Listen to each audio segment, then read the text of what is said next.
네, 안녕하십니까. 오늘 3월 24일 화요일, 오늘도 입국열차 문제없이 이상 없이 출발합니다. 저희 입국열차는 늘 항상 보수 재건을 위한 좋은 정치를 만들 수 있도록 하겠습니다. 그런 플랫폼이 되겠습니다. 근데 오늘은 또 우리 또 국가 중심 세력 중에 한 분이십니다. 정광재 전 대변인과 함께합니다. 어서 오십시오. 안녕하세요, 반갑습니다. 오늘 하루 차장입니다. 자, 이 입국열차 승차하시려면 네, 차표 검사를 해야 되는데 다 해야죠. 혹시 그 네. 최 앵커님 옛날에 네, 기차 타면은 차장이 이렇게 차표에 네. 도장 찍는 것처럼 이렇게 탁 해갖고 요만큼 홈 내는 그런 거 타보셨어요? 비둘기호나 통일호? 아니요, 세대가 좀 저는 달라가지고. 전 노란색 짧은 티켓이 이제 시작점입니다. 노란색 짧은 티켓은 지하철? 네, 그 그냥 지하철 이렇게 쏙 말고 하면 나오는. 아니 그 네. 기차였잖아요, 기차. 기차에 무슨 호치케스 같은 걸 찍어주는 그런 기억이 있는 것 같은데 그렇군요. 잘 모르겠어요. 네. 호치케스 같이 생긴 걸로 이렇게 네. 이게 약간 두꺼운 종이로 된 차표가 있고 그거를 딱 하려면 이렇게 이 빠진 모양처럼 그게 티가 이제 나거든요. 검사가 됐다. 예, 검사가 됐다. 이거 보시는 분들 근데 제가 얘기하니까 너무 옛날 얘기하는 것 같은. 네. 어쨌든 저 입국 열차에 그 승차를 하시기 위해서는 좋아요를 누르셔야 돼요. 무조건 눌러주셔야 이게 저 합니다. 그 입국 열차 승차 티켓입니다. 열차표. 그렇습니다. 자, 들어오신 그렇죠? 분들은 저희 또 좋아요, 구독 꼭 눌러주시고 들어오시면서 이제 또 뭐 TV로도 틀고 유튜브로도 틀고 하시는 분들도 있더라고요. 그러면 또 주변에 많이 홍보해 주셨다 하시는 분들도 이번에 경동시장에서 되게 많이 만나 뵀었는데 우리 소장님 같은 경우는 지난주 금요일에 되게 좋은 일로 네. 또 방송이 아닌데도 또 이렇게 만나 뵙게 됐습니다. 그러게요. 네, 저희 네. 김종혁 최고께서 또 가처분 인용이 돼가지고 기자회견을 하는데 또 소장님이 또 함께 해주셨더라고요. 김종혁 최고는 뭐 언론사 선배시기도 하고 네. 언제나 이 정론 집필의 주인공이셨고 정치인으로 변모하신 다음에도 제가 김종혁 최고가 하는 이야기들 잘 챙겨 듣고 있어요. 왜냐하면 저도 나름의 평론을 해야 되는데 네. 어떤 이야기, 어떤 관점에서 볼 수 있을까 이런 거 할 때 김종혁 최고가 하는 이야기 도움이 많이 되고 있고 더군다나 김종혁 최고는 이제 여튼 건전한 보수의 재건을 누구보다 희망하고 있는 분이라고 생각해요. 지금 그렇습니다. 상당히 어려운 길을 걷고 계신데 그 어려운 길 걸으시는 거 보면 더 제가 좀 힘이 돼드리고 싶지만 네. 제가 갖고 있는 힘이 너무 미약해갖고 그렇지 그런데 않습니다. 이번에 어쨌든 의미 있는 판결을 이끌어냈잖아요. 가처분 네. 소송이 인용돼갖고 김종혁 최고에 대한 징계가 무리하게 진행됐다. 이런 것들에 대한 이 평가를 받을 수 있어서 상당히 뜻깊은 자리였고 저도 마침 그 시간에 여의도 일대에 있어서 시간 맞춰 한번 분명히 봤습니다. 방송 중이셨던 것 같은데 어느새 순간이동 소통 순간이동 맞습니다. 방송 막 마치고 네. 뭐 아시겠지만 제가 순간이동에 능해요. 그러니까요. 네. 갑자기 어느새 딱 게다가 2층에 이미 올라가 계셔가지고 오우 뭐 언제 또 오셨지 했었는데 제가 뭐 아시는 분 아시겠지만 오토바이를 타잖아요. 스쿠터. 그러니까 그 정도 거리는 빨리 이동할 수 있는 데다가 네. 제가 또 조금 몸이 날랜 편입니다. 빨리빨리 움직여요, 저는. 그러실 것 같아요. 네. 또 바이크는 언제나 또 안전에 유의하시길 그럼요. 또 예. 바라고요. 마침 또 생각해 보니까 가처분 인용을 최근에 2연타를 받았는데 그 한돈 대표께서도 한 방송에 나가가지고 이거는 세계가 멸망할 확률에 준하다라고 표현을 해주셨는데 네. 그런 것 같습니다. 그리고 또 생각을 해보니 두 분이 또 다 또 언론인 출신 분들이 또 그렇게 가처분 인용을 그러네요. 또 받았네요. 배현진 네. 공동도 공통점이 언론 출신이고. 그렇게 아무튼 정의가 승리했다 이렇게 또 표현해 줄 수 있는데 어쩐지 그래서 일요일에 경동시장에 토요일이죠 나오셨을 때 일요일이에요? 일요일 경동시장 일요일이네요. 일요일. 네, 제가 근데 제가 언론인 제가 출신들의 정치하는 분들 이렇게 보면 네. 적어도 어느 정도의 그 수용 가능한 이야기들을 하지 터무니없는 얘기를 하지는 않거든요. 배현진 의원이나 또 뭐 김정일 최고 같은 경우에도 그렇다고 생각해요. 아니 그러니까 기본적으로 터무니없는 이야기를 하지 않는 것이 기본적으로 좀 내재되어 있는 게 아닌가 싶은데 어쩐지 그래서 일요일 날 김종혁 최고는 경동시장에서 표정이 되게 밝으시더라고요. 이 연단에 올라서 마이크 잡는 것도 에너지가 넘치시고 아주 보기 좋았습니다. 그날 나오신 우리 시청자분들도 되게 보기 좋았을 것 같아요. 뭐 쇼츠들 막 보고 하니까 이미 등장부터 다들 막 악수하고 싶어가지고 막 난리가 아니더라고요. 네, 뭐 여하튼 대박이 났고 한동훈 대표께서는 당분간 아마 움직임은 없으실 듯하죠. 아마 그런 식으로 말씀들을 하시는 것 같은데 아마 이제 그래도 또 선거 국면이기도 하고 또 너무 많은 이렇게 또 그 지지자분들이 너무나 감사하지만 그러게 또 미안하고 죄송한 마음도 있지 않을까 하는 생각을 해봅니다.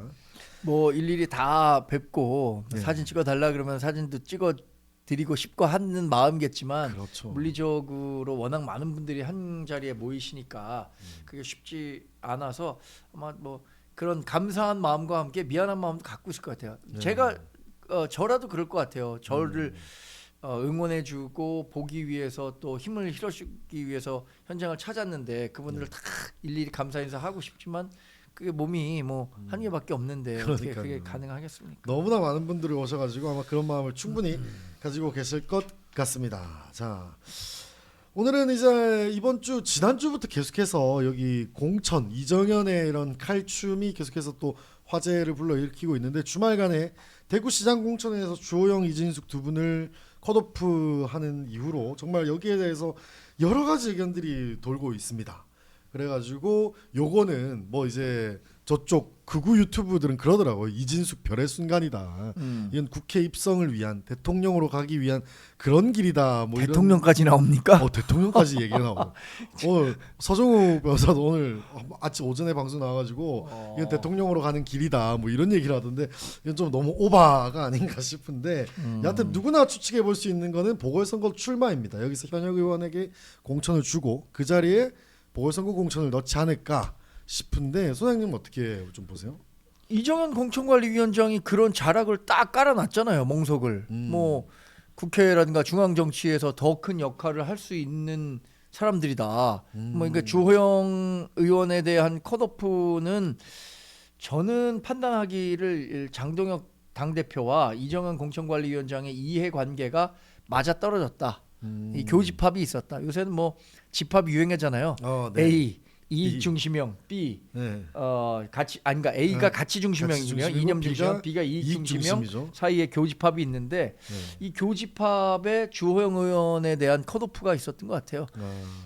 첫 번째로 이정현 공천관리위원장은 본인은 정말 보수의 험지라는 호남에서 네. 정치를 했잖아요.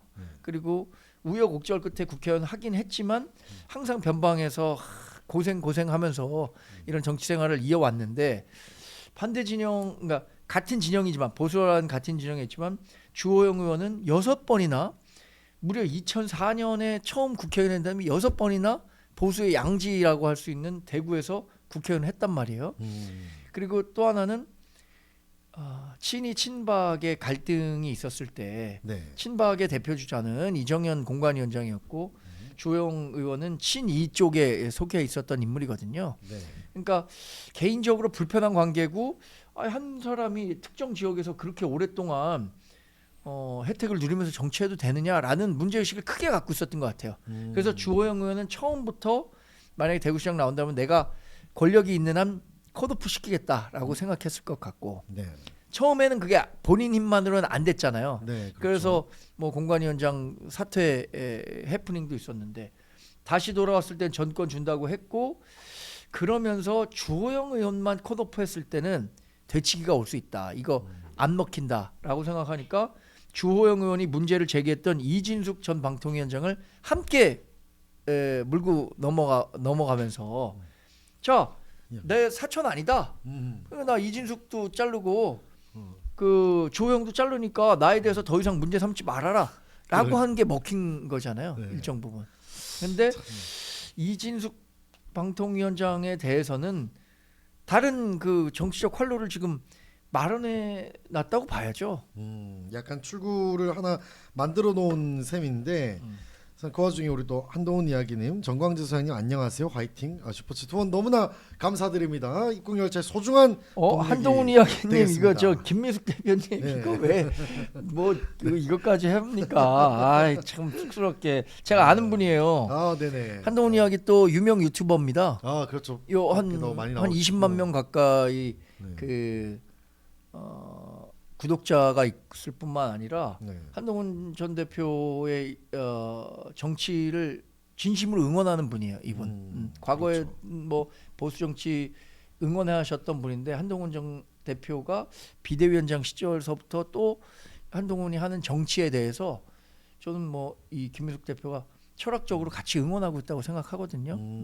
근데 여기 또 뭐 해주시니까 안녕하세요, 화이팅 하시네요. 아이고. 여기 저 시청하고 계신 분들은 한동훈 이야기 혹시 구독 안 하고 계시다면 한동훈 이야기도 좀 구독해 주세요. 네. 여기 현장에 자주 다니시면서 한동훈 대표 관련한 에피소드들 많이 소개하고 있습니다. 맞습니다. 뭐 여러분들 모두 또 구독, 좋아요, 저희 입국열차도 한동훈 이야기도 많이들 해주시면 좋겠고, 여튼 다시 또 이진숙 이야기로 돌아가 보면 오늘 방송에도 나와서도 사실 그 방송에서 한 2-30분 가량 대담을 하는 인터뷰였는데 제가 좀 체크를 해보니까 언론인 출신이잖아요. 네. 정도에서 크게 벗어나는 말은 안 해요. 근데 거기에 묘하게 소장님 말씀을 듣다 보니까 묘하게 포인트에 뭔가 출구를 만들어 놓았다는 생각도 좀 드네요. 그러니까 그 방송에 나와서 어떤 말들을 했냐면 기본적으로 본인은 대구시장 이외에 아무것도 생각해 본 적 없고, 요거는 정론입니다. 누구나 할 수 있는.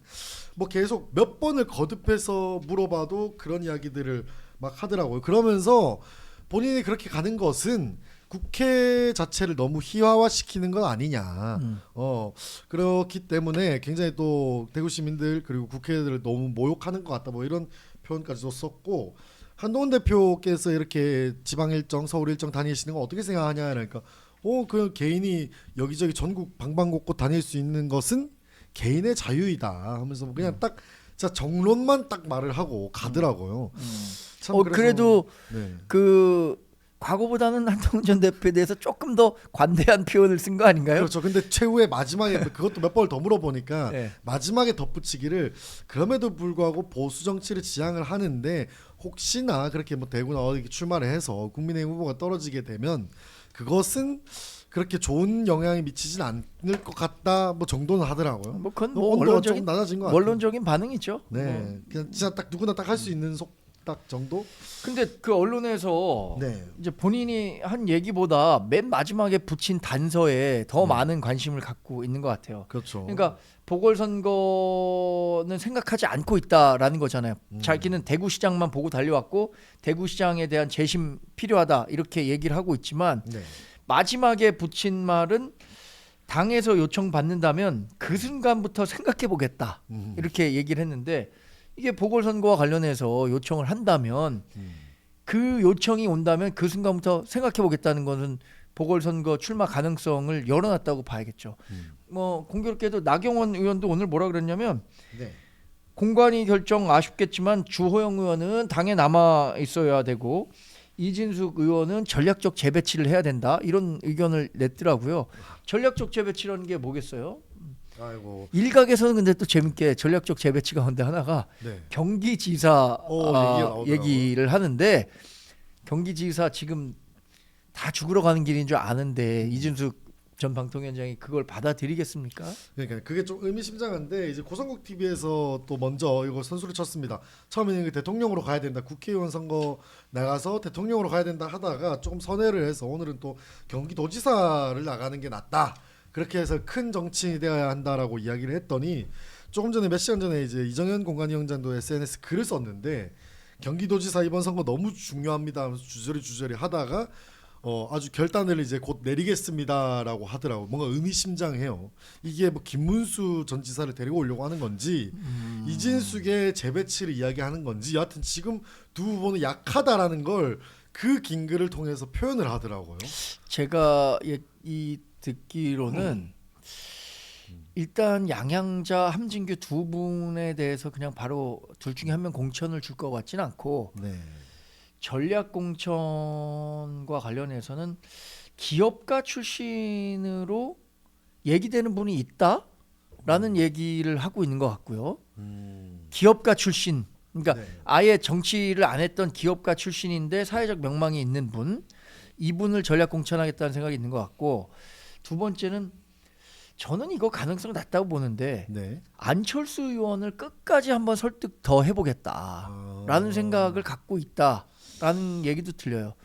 안철수 의원이 지금 이번 지방선거에서 어디든 출마하지 않는 거잖아요. 서울시장 얘기도 있었고 부산시장 얘기도 있었고 경기지사 얘기도 있었는데 네. 어디든 응하지 않겠다고 했는데, 안철수 의원에 대해서 한 번 더 설득해보겠다라는 지도부와 공관위의 그 기류가 있는 것으로 약간. 전해 들었습니다. 하긴 경기도지사 같은 경우는 여론조사에 보면 최근에는 트리플 스코어 나오는 여론조사도 있고요. 사실 경기도지사는 지금 누가 나가도 죽는다. 지금 그런 입장인데 그래서 그나마 여론조사에서 높게 나오는 김문수 전 장관을 데리고 와야 된다. 아니면은 방금 말씀해 주셨다시피 안철수 이야기도 나오고 기업가 이야기 나오는데 기업가도 명망 있다고 한다면 정말 지금 어떤 명망 있는 기업가가 와도 쉽지 않은데 진짜 뭐 그러게요. 거의 지금 막말로 뭐 정의선 회장 정도는 데리고 와야 이게 뭐 얘기가 되는 거 아닌가? 근데 이거? 정의선 회장도 뭐 저 3세 경영인인데 그런 의미가 없을 것 같고 대부분 그래도 뭐 입지전적의 그 스토리를 쓴 사람 아닐까 생각하는데 그런 사람을 찾을 수 있을지 모르겠어요. 그런 사람이 지금의 작금의 국민의힘에 와가지고 지사 선거에 나간다? 아 그건 참 누가 생각해도 좀 어렵다. 뭐 이런 생각이 좀 들고 여하튼 국회의원 보궐선거 이야기가 계속 나오는데 그러면은 뭐 지금 추경호, 최은석, 유영아, 윤재옥 전 원내대표는 좀 쉽지 않아 보이긴 한데 아무튼 세분 뭐 이야기하지 않나 싶어요. 대구시장 지금 경선 치른다면 지금 남아 있는 멤버들 간에 한다면 추경호 의원이 단연 앞설 것 같은데요. 추경호 의원이 네. 네. 왜냐하면 기존의 이진숙, 주호영을 포함시켰을 때 나타난 대구시장 선호도 여론조사에서 네. 이진숙, 주호영, 추경호 이 세 분이 3강이었어요. 근데 그렇죠. 두 분이 빠졌고 추경호 의원 같은 경우에는 이런 면이 있죠. 첫 번째로는 여튼 이재명 대통령과 각을 세우고 싸워야 하는 명확한 위치에 있잖아요. 네. 뭐 지금 자기가 기소돼 있는 경우도 있으니까. 그렇죠. 두 번째는 경제부총리를 했었던 경제 전문가라는 장점이 있고, 그러니까 이런 부분들이 대구 시민들에게 좀 어필할 수 있는 포인트 아닌가라는 생각이 들고, 최은석 의원 같은 경우에 공관위에서 여러 뭐 메시지를 통해서 간접적으로 좀 이렇게 붐업을 시키려고 한 것 같은데. 네. 그 경선까지 남은 시간 등을 고려했을 때 최은석 의원이 과연 인지도나 경력이나 이런 면에서 조금 좀 뒤져 있는데 그거를 딛고 최종 후보가 대구시장 후보가 될 수 있을까? 이건 좀 생각하기 어려울 것 같아요. 사실 뭐 최은석, 유형아 너무 약하죠. 뭐 사실 정치 경험이 많지도 않을 뿐더러 뭐 여러 가지로 좀 약한데 그 와중에 우리 또 시청자분들이 재밌는 댓글에 또 적어주셔가지고 경기도에 누가 나와도 국힘은 깨진다 했는데 위에 분은 기업가라 젠슨 황이 와도 국힘 타이틀로는 절대 안 될 걸. 밑에 정치 청년님 이재용이 나와도 안 됩니다 하는데 아니 젠슨 왕이 그래픽 카드 좀 풀면은 될 수도 있는 거 아닌가요? 요새 그래픽 카드 엄청 네. 귀한데. 아 엄청 비싸다고 하더라고 요새. 네. 난리도 아닌데 아무튼 젠슨 황 이재용이 와도 힘들다 지금 국민의힘으로는. 아무튼 그런 이야기들이 있는데 그런 이야기들이 솔솔 풍기고 있으니까 대구에서 주호영 의원도 막 그 흰색 옷 입는 요새 후보들이 많잖아요. 근데 주호영 후보 같은 경우에는 흰색 옷도 아니고 그냥 뭐 정장 같은 거 입고 이렇게 명함 돌리고 계시더라고요. 그 전부터. 근데 최근에 또 온도를 조금 더 낮춰가지고 모든 가능성을 열어두겠다 하니까 주한연대 이야기가 막 나옵니다. 이게 두 가지인데 주호영의 무소속 출마, 수성갑 한동훈의 출마 뭐 이렇게 해가지고 연대를 꾸린다. 근데 이건 어떻게 구상해 볼 수 있을까요? 뭐 어떻게 보세요? 변수가 너무 많죠. 아 변수가 너무 많아. 지금 당장 예측해 보긴 어려운데 네. 주한연대라는 게 성립이 되려면 일단 주호영 의원이 무소속 출마 결심을 굳혀야 되잖아요. 아 그렇죠. 일단 그죠? 그게 가장 중요하죠. 무소속 출마를 할지 안 할지 지금 처음에는 일방적으로 주호영 의원만 컷오프했었을 때는 네. 주호영 의원이 왜 나만 컷오프해? 그리고 부산 시민들도 주호영만 컷오프하는 건 좀 무리고 잘못된 것 같은데라는 그 어떤 일종의 동정을 살 수 있었을 것 같은데 네. 지금 이진숙 전 방통위원장을 같이 날려버렸단 말이에요. 그러면서 이제 뭐 추경호 의원이든 누가 국민의힘 후보가 정해지고 지금 민주당은 김부겸 전 총리가 뭐 거의 출마 나올 것 같아요. 소식만 이제 앞두고 있는 거잖아요. 출마 선언만. 네. 근데 김부겸 전 총리가 2014년 선거에 40.33% 얻었거든요. 김부겸 전 총리가 3자 구도가 된다고 하더라도 한 30%대 득표는 할 것 같아요. 한 35%? 그러면은 실제로 이제 뭐 3자 구도에서 주호영 의원이 나와갖고 표를 뭐 분산시켰을 때 네. 진짜로 김부겸 전 총리가 대구시장 되면 어떡하나라는 그 걱정들을 하는 분들이 많단 말이에요. 그런 상황들을 고려한 것까지 감안했을 때 조용현이 무소속 출마할 수 있을까? 저는 그 가능성 상당히 낮다고 봐요. 저 가능성이 무소속 낮다. 출마 가능성이 낮다고 보는데 무소속 출마한다면 이제 수성 갑이 열리는 거잖아요. 그렇죠. 수성 갑이 열리면 한동훈 전 대표도 나올 가능성이 있는 거고 네. 여기에 이진숙 전 방통위원장이 나올 가능성이 큰 거잖아요. 여기는. 그렇죠. 그다음에 민주당 후보 이 3파전 속에서 이진숙 전 방통위원장이 우리가 생각했을 때 너무 좀 이념 성향이 강하다. 네. 뭐 이제 뭐 강성 지지자들의 지지만 받고 있는 거 아니냐라고 생각할 가능성이 있는데 또 대구 시민들 입장에서 그러니까 대구 정서만 가서 본다면 네. 그래도 한 30-40% 얻을 수 있는 아, 정도의 득표력을 보일 수 있을 것 같아 갖고 네. 과연 그게 된다면 한동훈 전 대표가 가서 수성갑에서 당선될 수 있을 거냐 이거에 대한 고민도 좀 있을 것 같아요. 저는 그래서 지금서부터 있는 거는 다 소설이라고 생각해요. 시나리오 이게 짜는 시나리오 거죠. 시나리오. 네. 그러니까 첫 번째 주호영 의원 이제 컷오프된 건 기정사실이니까 무소속 출마한다. 네. 두 번째 이진숙 한동훈 민주당 후보 나왔을 때 한동훈 후보가 당선될 수 있다. 이럴 가능성이 있다라고 하면 수성에 나가겠죠. 네. 근데 그 가능성이 낮다라고 하면은 다른 지역들도 있는데 굳이 수성만 굳이, 고집할 네. 필요는 없잖아요. 그렇죠. 한동훈 대표 입장에서는 자 부산도 지금 천재수 의원 지역구 열릴 거 아닙니까? 그럼 붙고 여기서도 내가 이길 가능성이 얼마나 될까? 이거 여론조사 다 나올 거예요. 두 번째 해운대 갑도 열릴 가능성이 있단 말이에요. 그렇죠. 해운대 갑이 더 밭으로만 보면은 음. 한동훈 전 대표에게 유리한 지역이에요. 그럼 한동훈 대표도 해운대 갑 카드도 남아 있고 그래서 이거 지금은 다 여기 가면 어떻고 저기 가면 어떻고 이런 정도의 어떤 계산 이게 있어야 할 것 같아요. 그렇죠. 뭐 이거 사실 지금 나오는 거는 대부분 또 방금 말씀해 주셨다시피 시나리오일 뿐인데 조한연대라는 이야기가 나오는 것은 그런데 조영 의원이 수성에 정말 오랫동안 있었으니까 거기에 있는 여러 가지 조직력이라든가 그런 것을 또 한동훈 대표에게 도움을 주고 한동훈 대표가 가지고 있는 전국구적 입지전적인 그런 또 뭐랄까요 이제 지지세를 바탕으로 하고 계시니까 그거를 이제 또 조영 의원이 또 도움을 받는다 뭐 이런 것을 이야기하는 것인데 여기 그 댓글 중에 부산 네. 여론조사는 언제쯤이라고 하셨는데 제가 네. 지난주에 여기 와서 특정 언론사가 네. 북값에 대한 여론조사를 준비 중에 있다. 안심번호를 신청해 놓은 상태다라고 말씀드렸는데 그렇죠. 그게 조금 진행돼서 네. 이르면 이번 주 안에 나옵니다. 이르면 이번 주 안에. 그게 정말 또 엄청난 이슈겠네요. 굉장히 궁금해요. 저도 너무 아니 궁금한데. 근데 왜 다른 언론사들은 그거 준비 안 하는지 모르겠어요. 제가 그러니까. 언론사 지금 저도 언론사 출신이지만 제가 그 정치부장이나 보도국장이면 네.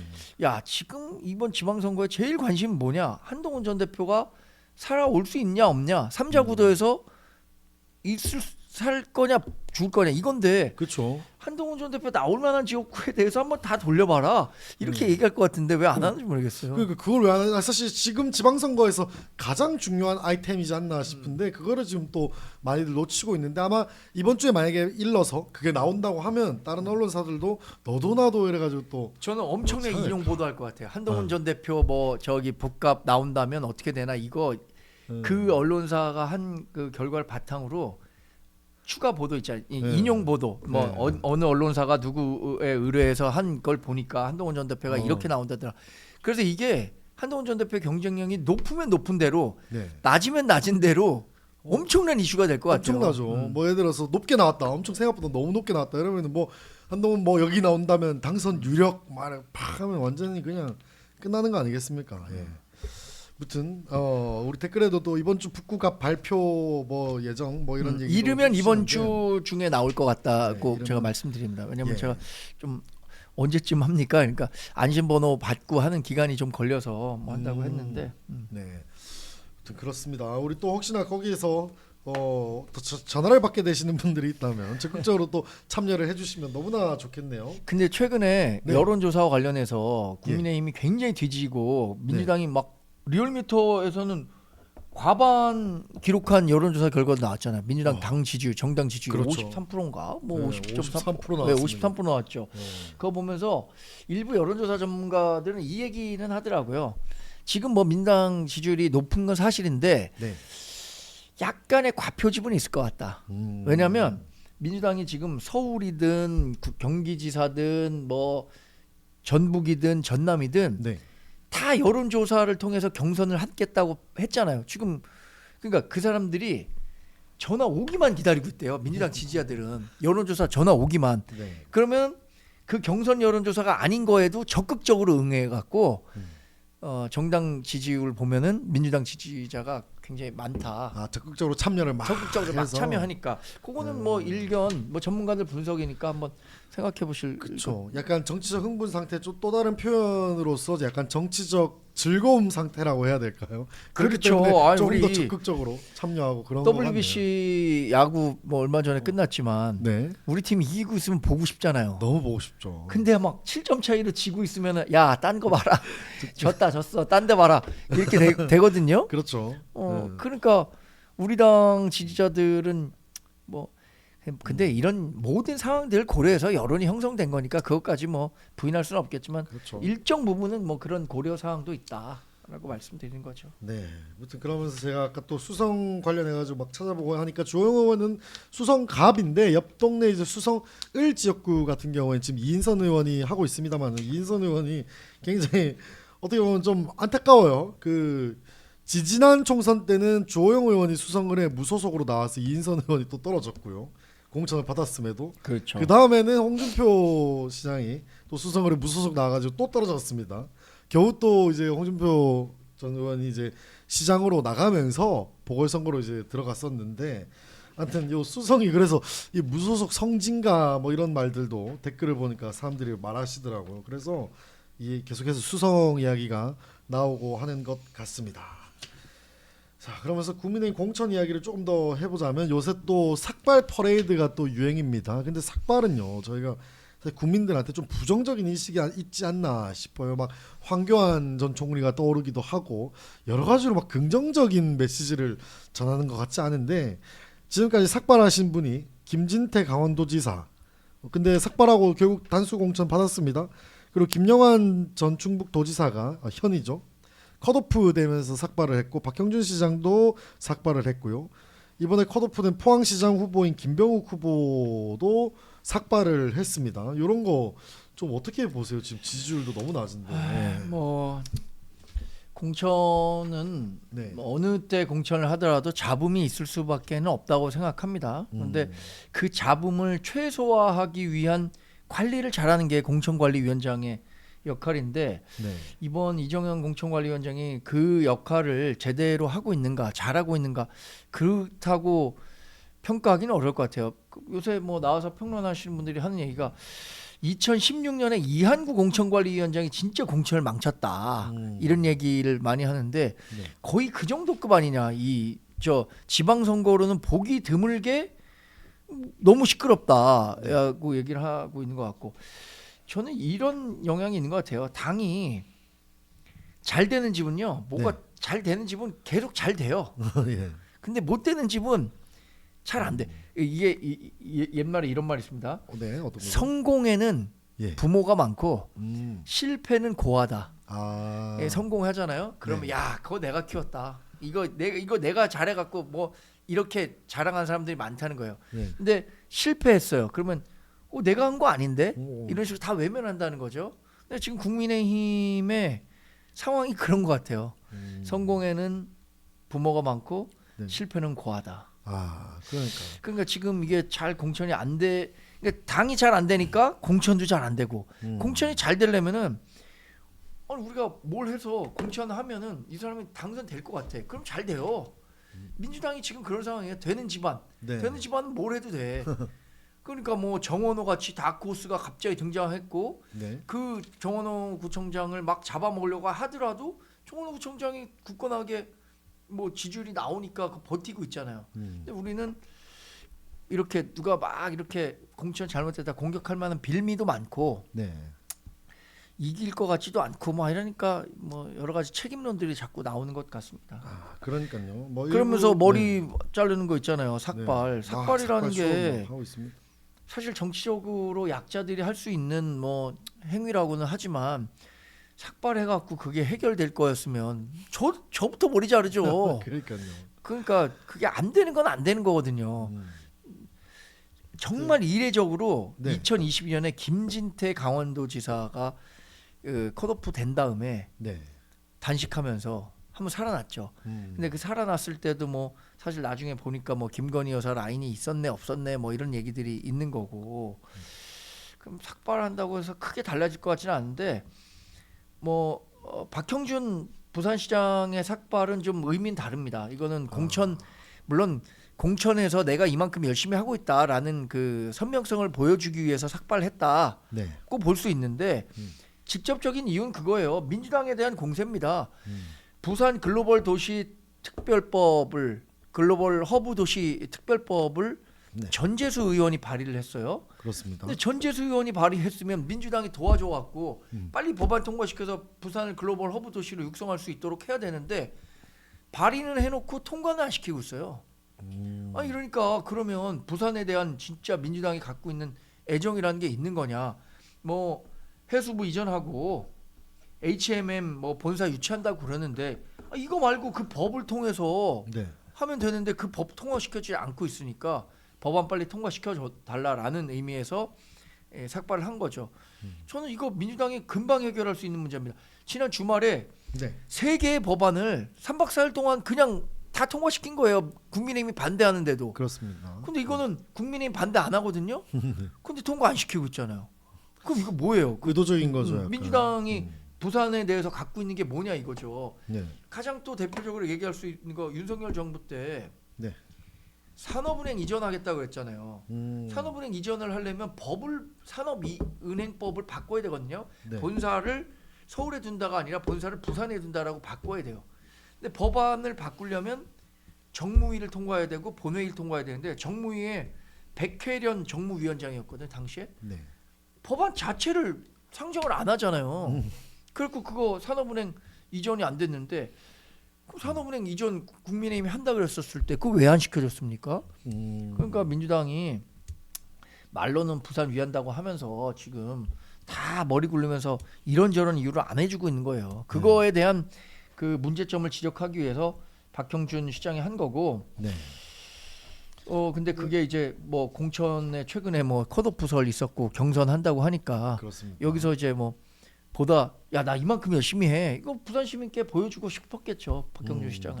분명히 어필 중에 하나였지 않을까 싶은데 이제 거기에 대한 또 많은 분들이 합리적 의심을 또 하는 부분이 최근에 공동선대 본부장으로 세계로교회 손현범 목사의 아들이죠. 손영광 교수를 선대 본부장으로 임명을 하면서 그러고 나서 또 바로 또 서울에 올라가서 국회에서 삭발 부산특별법 제정하라. 와씨 이 약간 그 좀 다급해진 거 아닌가 하는 또 그런 의견들도 있습니다. 네. 그러게요. 약간 저도 의외예요. 예. 그 손영광 교수라는 분 영입한 게 네. 아무래도 뭐 경선을 염두에 둔 거겠죠. 그쵸, 사실- 손현보 목사가 조직력이 있잖아요. 또 그렇습니다. 부산 세계로교회가 굉장히 크고 신도도 많고 네. 지난번에 윤석열 탄핵 정국에서 반탄 시위도 대규모로 뭐 했을 정도로 역량이 좀 있다고 생각하니까 네. 지푸라기라도 잡는 심정으로 박형준 시장은 아마 손영광 교수를 영입하지 않았을까 싶어요. 그렇죠. 무조건 사실 그거를 염두에 뒀겠죠. 도저히 않았을 수가 없습니다. 그러니까 일각에서는 박형준 시장이 걸어온 길과 전혀 상반되는 이런 입장이 좀 당혹스럽기도 하고 너무 다급하다 보니 주진우의 바람이 무서워 다급하다 보니 아스팔트들까지 안으려고 하는 게 아니냐 뭐 이런 발언까지도 하고 있고요. 아무튼 그런 상황입니다. 아무튼 다시 이 지금 공천 잡음에 대해서 또 이야기를 해보면 윤상현 의원도 멘트를 날렸어요. SNS에다가 지금 강원, 경남, 울산 등 당수 공천 받았는데 지금 충북이 왜 이렇게 현지사 컷오프 시켰는지 누구 하나 명확하게 이유를 설명하지 못한다라고 하면서 뭐 이야기들을 하는데 참 이렇게 되니까 지금 뭐 경기도도 문제고 다 문제인데 결국에 이제 대구시장 뺏기냐 마냐 하고 있습니다. 민주당 오늘 입장을 낸 게 광역단체장 15대 1 가겠다. 이거 분위기 탔다. 경북도지사 빼고는 우리가 다 할 수 있다라면서 엄청나게 자신감을 내비치고 있더라고요. 참 말이 안 네. 되는 게 우리가 대구시장을 걱정하고 있다는 게 말이 안 되는 거죠. 그러니까요. 근데 저는 생각보다는 네. 울산 같은 지역 있잖아요. 네. 우리 당이 이길 수도 있을 것 같아요. 왜냐하면 김상욱 의원이 원래 우리 당에서 민주당 갔는데 네. 김상욱 의원에 대한 그 비토가 울산에서 굉장히 많습니다. 그럴 것 그러니까 같아요. 근데. 울산의 또 민주당 지지자들 가운데는 김상욱 의원 같은 사람이 지금 유시민 작가가 얘기한 ABC 그룹 중에 네. B 그룹이거든요. 아, B 그룹. 네. 그쵸. 이익 지향형, 네. 이익 중심형. 근데 A 그룹에 있는 사람들은 김상욱 의원 안 좋아할 수도 있어요. 그렇죠. 네. 그러면은 뭐 민주당이 예를 들어서 거기서 얻으려면은 원래 뭐 울산이 한 55대 45로 국민의힘이 유리한 지역인데 네. 45가 김상욱 의원 다 뽑으려고 그러겠습니까? 쉽지 않죠. 그리고 네. 우리 당은 우리 보수 지지자든 김상욱에 대해서는 쟤는 확실히 이번에 끝내줘야 된다 이런 생각 갖고 있을 거예요. 왜냐하면 아니 우리 당에서 어렵게 국회의원 시켜줬더니 물론 탄핵과 관련해서 생각이 달랐다고 하더라도 전 뭐 거기까지 이해합니다. 근데 그럼 무소속으로 가든가 아니 내일은 민주당 가갖고 그 송영길 의원 뒤에서 내가 진짜 김상욱 의원에 대해서 이렇게 나쁘게 얘기하고 싶지 않지만 송영길 의원 무죄 받으니까 가갖고 막 그러니까 막 너무 웃는 모습 천진난만하게 웃는 모습 보고 이거 보면서 이건 아닌데 정치가 아무리 그런 정서 가진 사람 많을 거예요. 내 울산에. 그러니까요. 아니 사실 제가 울산에 있는 한 명이라도 찾아서 김상욱 안 됩니다. 이거 전화라도 하고 싶은 심정이에요, 진짜. 그러니까 아니 그냥 전향하는 것도 아니고 전향한 이후로 정말 보이는 행보들이 전향한 이후의 행동이 잠시 우리가 좀 보기에 정말 좀 그래요. 잠시 좀 조신하게 그냥 좀 네. 있을 수 있는데 확 나와서 엄청 나대죠. 정말 뭐 물 만난 고기처럼 그러는데 네, 대통령님 하면서 막 이건 아닌데 라는 생각이 들더라고요. 그러니까요. 자기 진짜- 공천해주고 지난 2024년 총선에 자기 선거에서 당선되도록 뛰어준 사람이 있을 거 아닙니까? 그 그렇죠. 지역에 전 그건 아닌 것 같아요. 그러니까 이제 지역에서도 후원금 내놔라 그래가지고 많은 이제 유권자들이 지금 또 김상욱 의원에 대한 비토를 내비치고 있는데 생각해보니까 그렇게 되면 또 울산 남구가 그러면은 보궐선거가 나네요. 아니 그 보궐선거 지역에 지금 저 당협위원장이 김태규라고 전 방송통신위원장이 이미 맞습니다. 돼 있고 그분 이제 그 이를 갈고 있겠네요. 국회의원 되는 것만 기다리고 있을 거예요. 그렇죠. 눈빛이 이글이글 완전히 그쪽도 노선이 확실하시더라고요. 그 부분에 대해서는 다음에 또 이야기할 기회가 있으면 이야기를 해보도록 하겠습니다. 여하튼 지금 민주당이 엄청나게 자신감을 내비치고 있는데 민주당 대구시당 위원장은 이러더라고요. 다행이다. 이진숙이 가장 부담스러운 후보였다라고 했는데 여기에는 제가 이렇게 보다 보니까 여러 가지 의미가 있을 것 같은데 초식이 그냥 정말 부담스러운 후보였다. 실질적으로 여론조사 1위 막 나온 거 많으니까 그럴 수 있는데 이거 자체가 이제 이진숙 외에 다른 후보들은 전부 내려치기를 하면서 김부겸 올려치기를 하는 참 고도의 한 문장이라는 생각이 좀 드는데 이 김부겸 총리 같은 경우에는 이번 주 출마 선언을 또 앞두고 있습니다. 지금 우리 많은 분들도 김부겸 차라리 부겸이 찍지 하시는 분들 많은데 대구시장 선거가 이번에 또 돌풍으로 다가올 것 같습니다. 아무튼 선거 이야기 그래도 네. 대구시장 이런 우여곡절이 있어도 네. 대구시장 우리가 이겨야죠. 그렇죠, 이거 뭐. 말도 안 되죠 지금. 그리고 리얼미터에서 어제 이제 또 발표된 여론조사 보면은 민주당 지지도가 53, 국민의힘이 28.1이 나오는데 그래도 대구 경북에서는 민주당이 33.6, 국민의힘이 53.4가 나옵니다. 아직까지는 그래도 정말 이 대구 경북이라고 한다면 무시할 수 없는 수준이다라는 생각이 좀 듭니다. 자, 그러면서 이제 또 다음 주제를 또 이야기해 보려고 하는데 지금 윤석열 대통령이 재판이 여러 개가 있는데 그 중에 하나 또 선거법 관련된 재판이 시작이 됐습니다. 어제자로요. 요거 내용을 살짝 먼저 말씀을 드리자면 혐의는 그렇습니다. 2022년의 대선을 앞두고 1월 불교 리더스 포럼 출범식 이후에 진행된 인터뷰에서 건진법사 정성배 씨를 당 관계자로부터 소개받았으며 김건희 여사와 함께 만난 적이 없다라는 사실의 취지로 발언을 했다. 요게 이제 거짓이다, 허위사실 공표다, 선거 국면을 유리하게 이끌기 위해서 한 발언이다 해가지고 지금 됐는데, 이거 만약 벌금 100만 원 이상 나오면은 당선 무효형이 된다고 합니다. 네. 요거 좀 어떻게 보고 계세요? 지금 윤석열 전 대통령에 대한 선거법 위반은 두 개가 있어요. 하나는 네. 윤우진 전 용산세무서장에 대해서 변호사를 소개해줬냐, 소개해주지 않았느냐, 이거 관련해 갖고 하나 걸려 있고, 네. 두 번째는 건진 법사를 만난 적 있는데 만난 적 없다라고 한 건데, 네. 이것이 선거에 영향을 줄 목적으로 거짓말을 했다라는 게 인정이 되면 네.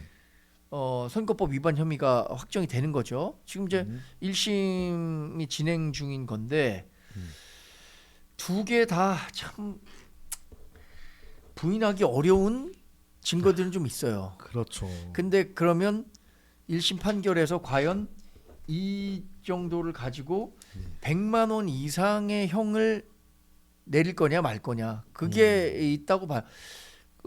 이재명 대통령도 선거법 위반으로 지금 대법원에서 유죄 네. 취지에 파기환송을 했기 때문에 그렇습니다. 유죄는 확정이 된 거거든요. 네. 근데 유죄는 확정이 됐는데 뭐가 문제냐면 100만 원 이상이 될 거냐 안 될 거냐. 100만 원 이상이 되면은 이 피선거권이 박탈되기 때문에 네. 2025년에 있었던 그 대선도 무효가 되게 되는 거예요. 그렇죠. 대선 자체가 이상해지죠. 이렇게 되면 민주당은 그때 2022년 대선에 434억 원인가를 공직선거 이렇게 썼고, 네. 국민의힘은 397억을 썼거든요. 맞습니다. 이거를 물어내야 돼요. 이게 지금 국민의힘의 제일 큰 그 골칫거리가 될 수 있는 거죠. 네. 그래서 저는 이게 유죄는 인정이 될 가능성이 큰데 100만 원 이상의 벌금형이 나올 거냐 안 나올 거냐, 이게 관심일 것 같습니다. 그게 관건인데, 방금 말씀해 주셨다시피 그때 보전받은 선거 비용이 국민의힘에서 397억 원 정도 네, 된다고 맞아요. 합니다.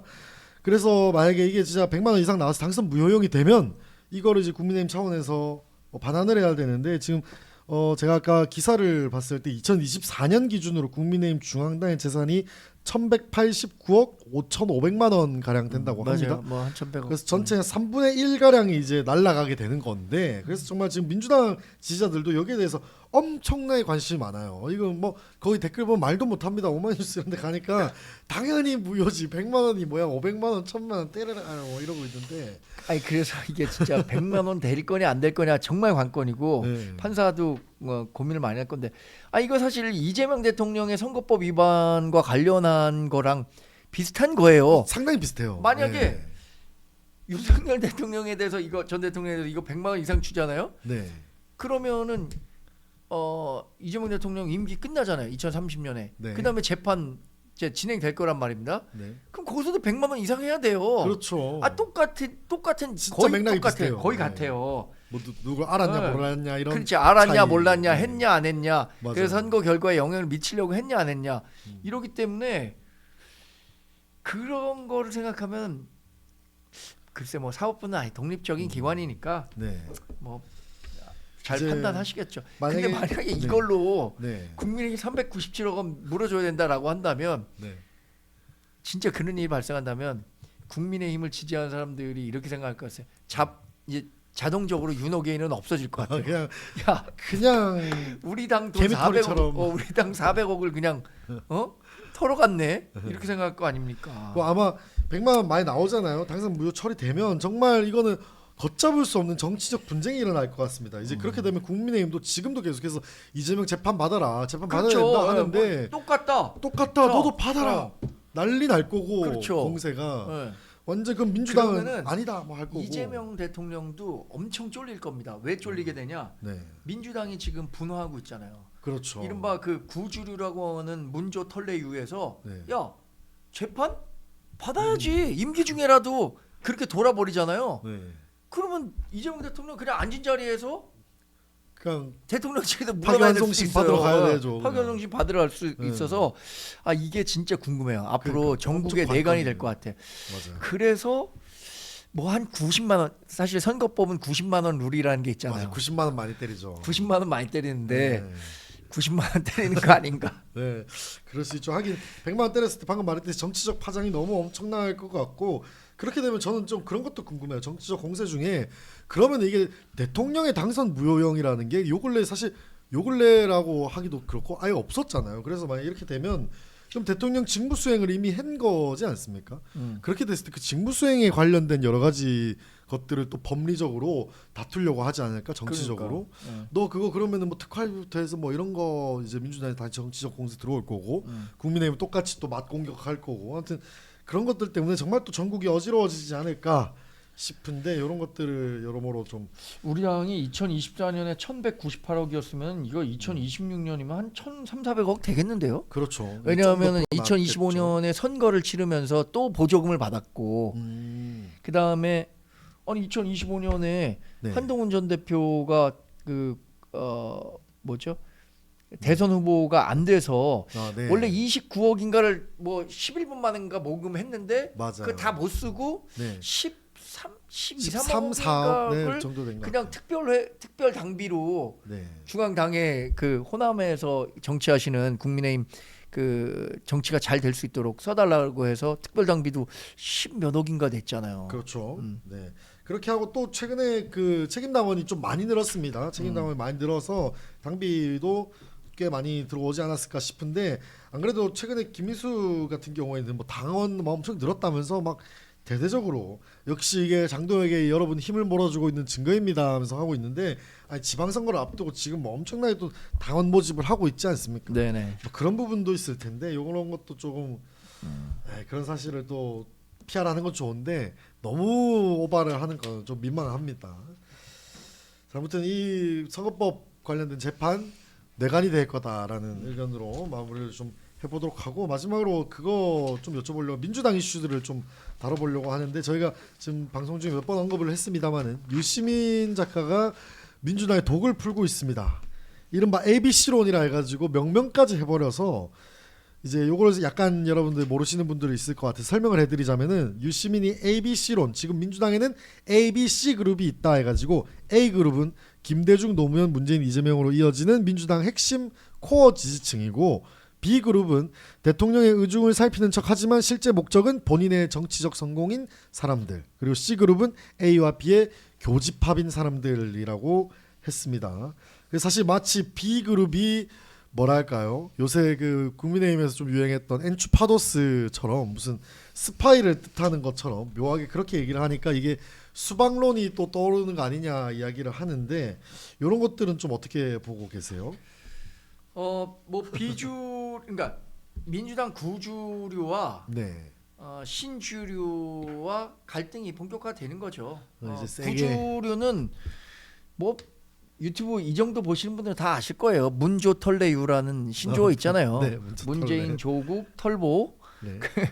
정청래, 유시민 작가 이렇게 연결되는 과거 친문 중심 세력 네. 이분들이 이제 부활을 꿈꾸는데 반대로 여기 뉴 이재명이라고 하는 분들은 누구로 대표되냐면 이재명 대통령, 김민석 총리, 뭐 네. 정성호 법무부 장관, 이현주 국회의원, 뭐 한준호 이런 분들, 좀 최근에 뭐 강득구 의원 이런 사람들이 뭐 이렇게 뉴 이재명으로 그렇습니다. 꼽히는 것 같은데 갈등을 벌일 수밖에 없는 구조예요. 그 전선의 중심에는 뭐가 있냐면 검찰 개혁이 있는데 네. 검찰 개혁은 이 문조 털레우는 검찰을 완전히 악마화시켜 갖고 다 없애버려야 된다라는 주의고 네. 이 뉴 이재명은 야, 검찰이 이런 어느 정도의 순기능도 있는데 일정 부분은 남겨둬야 된다. 예를 들어서 뭐 보안 수사권 필요하다든가 검찰총장의 명칭까지 없애야 되는 거는 위헌적인 요소가 있기 때문에 그거는 그냥 검찰총장 유지하자 이런 식으로 얘기하는 사람들인데 붙어버렸잖아요 지금. 근데 그 유시민 작가는 이 붙는 과정을 놓고 A와 B 그룹이 이제 노선 투쟁하고 있는 거다. 근데 B 그룹은 일종의 사쿠라다. 얘네들은 그렇죠. 언제든지 돌아설 수 있는 애들이기 때문에 A 그룹을 탄탄히 해야 된다 이런 얘기를 하고 있는 거예요. 네. 근데 이 B 그룹으로 평가되고 있는 사람들은 기분 나쁘잖아요. 내가 왜 B 그룹? 나도 그 이념 지향이고 나도 원래 순수한 민주당 지지자고 있는데 니네들이 어떻게 나를 그렇게 매도하냐 이런 식으로 붙어버리니까. 근데 이거는 네. 8월달에 지방선거 끝나면은 이제 전당대회 있잖아요. 그렇죠. 전당대회를 앞두고 본격적으로 붙을 겁니다. 정말 활화산이 터지는 순간이 되지 않을까 싶네요. 네. 정청래 민주당 대표는 당 대표 무조건 재도전합니다. 무조건 만약에 하죠. 여기서 정청래 민주당 대표가 당 대표가 안 되고 이 당권 뺏기잖아요. 2028년 총선 때 정청래 컷오프 됩니다. 진짜로. 정청래 컷오프 돼요. 제가 장담해. 예, 진짜 무조건 컷오프 될 것 같고, 하여튼 지금 민주당의 내용이 엄청납니다. 이제 지금 이런 얘기들을 좀, 네, 여기서 만약에 정청래 대표가 당 대표가 당권을 못 쥐게 되잖아요. 네. 이게 지금 송영길 전 대표가 야, 친문이 2022년 대선에 안 도왔다 이렇게 폭탄선하고서 또 여론전 했잖아요. 그러니까 바로 튀어나온 사람이 고민정. 바로 튀어나. 고민정 이런 사람들 이제 컷오프예요. 2028년에 여기서 만약에 당권 경쟁에서 지면 네, 물러설 수가 없죠. 그리고 김어준 씨 같은 경우도 그러니까 8월달에 지게 되면은 네. 그때서부터는 이른바 뉴 이재명이라고 하는 사람이 김어준 달달 볶을 겁니다. 뭐 세무조사 요리하겠죠. 그 허위 조작 정보 처벌법 이런 걸로 다 그 김어준 옥죄일 거예요. 이런 걸 알기 때문에 지금 얘네들이 이렇게 지방선거가 코앞인데도 싸우기 시작한 거거든요. 엄청난 싸움이 벌어지고 있는데, 근데 우리 당의 싸움은 싸움도 아니야. 사실 맞습니다. 알고 보면 나중에 저희 완전히 날라차기를 하고 있죠. 네. 그중에 아까 또 해피해피님이 댓글로 제가 못하는 말씀을 해주셔서 너무나 감사드리고, 누가 네, 윤석열이 몇 개월만 참았으면 우리가 유리해지는 건데 그걸 못 참고 아니 그거는 저 이번에 한동훈 전 대표 부산 내려가서 한 얘기랑 똑같은 거예요. 아니 반도체 슈퍼사이클 오는 거였어요. 네. 아니 슈퍼사이클 is coming. 커밍, 근데 진짜. 갑자기 all of a suddenly 갑자기 그 계엄을 해갖고 말도 안 되는 짓거리들을 해버렸죠. 근데 그걸로 인해서 지금 많은 사람들이 얘기합니다. 야 앞으로 국민의힘 10년간 정권 잡기 못 힘들다. 받는다. 예. 이렇게 얘기들 많이 해요. 그렇죠. 2030년 될 것 같냐? 안 된다. 왜냐? 윤석열이라는 보수 그 괴멸 세력이 있었기 때문에 진짜 어렵다 이렇게 얘기하고. 그래도 우리 입국열차와 함께 또 여러분들 우리 시청자분들이 또 함께 국가 중심 세력으로 할 수 있습니다. 보수 재건할 수 있습니다. 저희가 열심히 보수 재건 해보도록 하겠습니다. 그 와중에 우리 또 한강희 기정님이 책임당원 늘었던 이유가 지선 나오는 후보들이 경선 이기려고 많이들 데리고 온다. 사실 그런 거 있어요. 뭐 이건 그냥 공공연한 비밀이죠. 후보자들마다 지방에서 이제 경선을 이기기 위해 가지고 정말 많은 사람들 그냥 막 집어넣습니다. 이게 막무가내로 이제 언론에 많이 나오는 게 뭐 통일교 뭐 이런데 정교 유착을 통해 가지고 이제 그런 신도들을 받았다 뭐 이런 것들이 데스트필드에서 그렇지 지방에서 실질적으로 정말 많은 크고 작은 조직들을 또 동원하기도 하고 지인들을 동원해서 정말 지선을 앞두고 쫙 많이 집어넣죠. 그래서 사실 지금 약간 착시 효과가 있다. 그런 걸 어느 정도 보정하고 봐야 된다라는 의견들 그리고 분석들이 있더라고요. 근데 이제 김민수가 한 말은 우리 지도부가 너무 잘하고 장동혁 대표가 지금 너무 잘하고 있기 때문에 그것이 이 책임당원의 증가 속도로 나타나고 있다라고 이야기를 하는 것이기 때문에 그거는 근데 댓글로 김민수 정상 아님 이렇게 하시는데 정상 아니죠. 무슨 그런 말을 합니까? 나 뜨겁게. 네, 여튼 그렇습니다. 그리고 이제 이건 조금은 다른 주제인데 그걸 한번 여쭤보고 싶었어요. 지금 민주당의 경기도지사 후보가 지금 3명으로 압축이 됐죠. 김동연, 추미애, 한준호 3명으로 압축이 됐는데 추미애 후보 경우에 지금 여성이기 때문에 여성 가산점을 10% 받는다고 합니다. 한준호 의원이 지금 이걸 엄청나게 지적을 하면서 육선 의원, 당대표를 했고 법사위원장을 최근에 사임을 했는데 어떻게 약자 그룹에 속해서 10% 가산점을 받느냐라고 하는데 근데 이게 문제가 추미애 의원 같은 경우 2011년 서울시장 경선할 때 본인이 이런 특권을 포기하겠다 해가지고 가산점을 포기한 전력이 있습니다.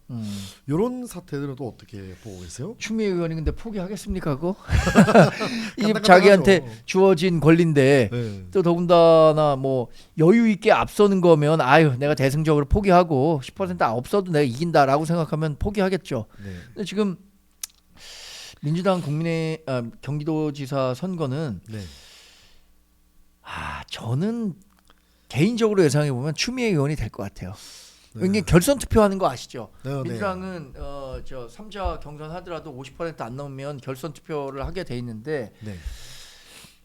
3명이 했을 때는 50%를 넘는 사람이 나오기 어렵다고 보는데 그러면은 결선 투표에 한준호, 추미애 가운데 누가 갈 거냐? 네. 추미애 의원이 갈 가능성이 크다고 보고 한준호 의원을 지지했던 사람이 김동연한테는 안 갈 것 같아요. 한 대략 한 8대2 정도로 가더라도 20%는 김동연, 80%는 추미애 의원으로 간다고 치면 네. 추미애 의원이 경기지사 후보가 되지 않을까 싶습니다. 그럼 왜 김동연 지사는 되기가 어려울 거라고 보냐? 네. 민주당 지지자들 내에서 김동연 지사는 A 그룹도 아니고 B 그룹도 아니거든요. 그냥 외인 느낌이더라고요. 그러니까 A, 네. B 그룹, C 그룹 중에 그냥 남아 있는 여집합 중에 어떻게 우연히 경기지사가 된 거예요. 맞아요. A 집단에 있는 유시민이 네. 뭐라 그랬냐면 김동연 지사에 대해서 배반의 정치를 했다 그랬거든요. 2022년 그 경기지사가 된 다음에 네. 그렇게 열심히 도와준 민주당 사람들, 이재명 사람들 한 명도 쓰지 않았다. 그래서 이제 이런 사람은 키우면 안 된다라고 강력하게 비판했었어요. 언제? 2025년 2월인가 1월인가 그 민주당 대통령 후보 뽑을 때. 네. 그러니까 A 그룹을 대표하는 유시민은 이 사람을 배신자라고 하고 있어요. 근데 B 그룹을 대표하는 이재명 대통령을 비롯해서 김민석 총리, 네. 김용이 여기에 있는 대표적인 인물 아닙니까? 김용 그렇죠. 전 여의도연구원 네. 부원장. 김용 여의도연구원 부원장이 뭐라 그러냐면 동지가 아니다. 동지가 아니다. 내가 가서 그렇게 도와줬는데 지금 와서 동지라고 얘기하는데 난 동지라고 생각한 적 없다라고 얘기를 하고 있어요. 그럼 B 그룹에서도 비토를 놓고 있단 말이야. 네. A 그룹과 B 그룹에 속해야 C 그룹에 있을 수 있잖아요. 교집합이라는 그렇죠. 게. C 그룹도 그 김동연 지사에 대해서 비토인데 네. 이 여집합에 있는 사람이 아무리 지원 뭐 한다 그래도 A, B, C들이 투표권을 갖고 있거든요. 그렇죠. 그러면 김동연 지사가 되기 어려운 거죠. 그렇죠. 그나마 여론조사에서는 그냥 현 지사기 때문에 이름이 좀 오르락내리락 할 수 있는데 지금 아무래도 이제 당원들 투표가 너무 안 나올 거예요. 지금 조국혁신당 정도의 취급도 못 받고 있는 수준이라 가지고 김동연 지사 좀 어려울 것 같고 추미애가 되지 않을까 싶은데 참 낯뜨겁습니다. 육선 의원의 당 대표를 지낸 추미애 의원이 그 당내 경선에서 가산점을 받는다라는 것은 어떻게 보면 그게 공정하다, 가산점 받아야 된다라고 할 수도 있지만 그냥 정말 편안한 시선으로 바라봤을 때는 굉장히 불편하죠. 이거는 네. 공정의 관점에서 본다면 예. 왜 여성에게 가점을 줬느냐. 네. 이거는 여성이 사회생활을 하는 과정에서 특히 정치적으로 성장하는 과정에서 좀 불리한 점이 있으니까 준 거잖아요. 네. 근데 지금 육선에 저 뭐 육선인데. 법사위원장하고 당 대표까지 했던 사람에게 그동안 저 이런 불리함이 있었으니까 10% 보완해 주겠습니다. 이게 말이 됩니까? 그러니까 육선 말은 안 되죠, 의원이라는 건 사실. 지금 국회 최다선입니다. 네, 국회 최다선 의원에게 이걸 준다라는 거는 굉장히 좀 낯뜨겁다라는 생각이 좀 들고 오늘 마지막으로 요거를 한번 뭐 짤막하게 여쭤보고 싶습니다. 아무래도 또 언론인 출신이시기도 하고 이재명 대통령이 최근에 박상중을 딱 찝기도 했고 그것이 알고 싶다 사과받아야겠다 하면서 사과문 요청을 했는데 사과문을 게재를 했어요. 근데 그 과정에서 자동 해시태그로 뭐 이재명 샵 뭐 살인 뭐 이런 것도 뜨고 하니까 추가적인 뭐 사과가 있어야 된다까지 하면서 엄청나게 좀 압박을 하고 있습니다. 그러니까 언론 노조에서도 요거 왜 계속 이렇게 언론의 자유를 이렇게 침범하려 하느냐 하면서 반발을 하고 있는데 여기에 대해서는 어떤 생각을 좀 가지고 계세요? 뭐 저도 언론인 출신이니까 언론의 자유라는 게 네. 어디에서 시작되냐면 권력자에 대한 비판의 자유에서 시작된다고 보거든요. 권력을 가진 사람들에 대한 네. 권력에 대한 감시, 비판, 견제가 언론의 주요 사명 아닙니까? 그렇습니다. 근데 거기에 대해서 지금 우리나라에서 대통령이라는 특수성, 무소불위의 권력을 갖고 있는 사람이 특정 언론, 특정 PD, 특정 진행자를 이렇게 얘기하는 것 자체는 스스로에게 이게 어떤 검열의 그 자기 욕구를 갖게 되는 거죠. 아 셀프 데스킹이라고 하는 거. 아 내가 이 말 해도 괜찮나? 이런 식으로 인식될 수 있기 때문에 전 부적절하다고 보고 이런 얘기를 할 수 있죠. 그럼 민주노총이든 아니면 언론노조든 충분히 아 이런 그 우리 언론본위원회의 역할에 충실할 수 있도록 우리도 나름대로 노력을 다 하겠다. 그러나 과도한 이렇게 그 비판이나 규제 이런 것들은 안 된다라고 해야 되는데 지금 언론노조에서도 민주노총에서도 그 SBS 노조가 사실 민주노총 소속이거든요. 네. 특별한 메시지를 내지 않는 걸 보면 그것도 역시 뭐 눈치를 보는 게 아닌가라는 생각이 들어요. 네, 그럼 아무래도 지금 이재명 대통령 지지율이 워낙 높게 지지율이 깡패다라는 말이 있는데 지지율이 높게 나오는데 대통령이 이런 식으로 국장도 아닐지언데 이렇게 콕 집어가지고 여러 가지를 깊숙하게 들어가려고 하는 것이 맞느냐? 조금 더 대통령의 모습으로 관대해져야 되는 게 아니냐 하는 입장들이 많습니다. 네, 저희 입국자에서도 그런 생각을 충분히 가지고 있고 그런 모습을 계속해서 저희라도 계속해서 또 감시하고 열심히 지켜보도록 하겠습니다. 우리라도 열심히 해야죠. 네, 그렇죠. 유튜브지만 우리라도 이 열심히. 저 민주당 폭주 또 이재명 대통령에 대한 그 견제 이거 충분히 역할을 해야 된다고 생각합니다. 그렇습니다. 네. 이렇게 벌써 또 시간이 3시가 됐습니다. 여러분 또 오늘 정강세 소장님이랑 좋은 말씀 너무 많이 나눴는데 오늘도 열심히 시청해 주셔서 대단히 감사합니다. 근데 우리 저 내릴 때도 차표 검사해야 되는데. 내릴 때도 해야 돼요. 내릴 때도 해야 되니까 459개니까 네. 500개 빨리 채워야 되는데. 499입니다. 499예요? 502가 됐네요. 500개 채웠으니까 이제 아유. 이제 내려도 되겠습니다. 감사합니다. 감사합니다. 네. 내일은 제가 조금 더 빨리 1시부터 3시를 방송을 예정하고 있기 때문에 내일은 조금 더 일찍 탑승을 해주셔야 된다고 말씀을 드리면서 오늘 방송 마쳐보도록 하겠습니다. 오늘도 시청해 주셔서 대단히 감사드립니다. 소장님 고생하셨습니다. 고맙습니다. 네, 고맙습니다. 입국 열차 간다 도장 깨기 한다 입국 열차 간다 입국 열차 간다 입국 열차 간다 뼈 때리러 간다 아침 햇살 비추는 창가의 뉴스보다 먼저 켜는 이름 하나 입국 열차 출발합니다.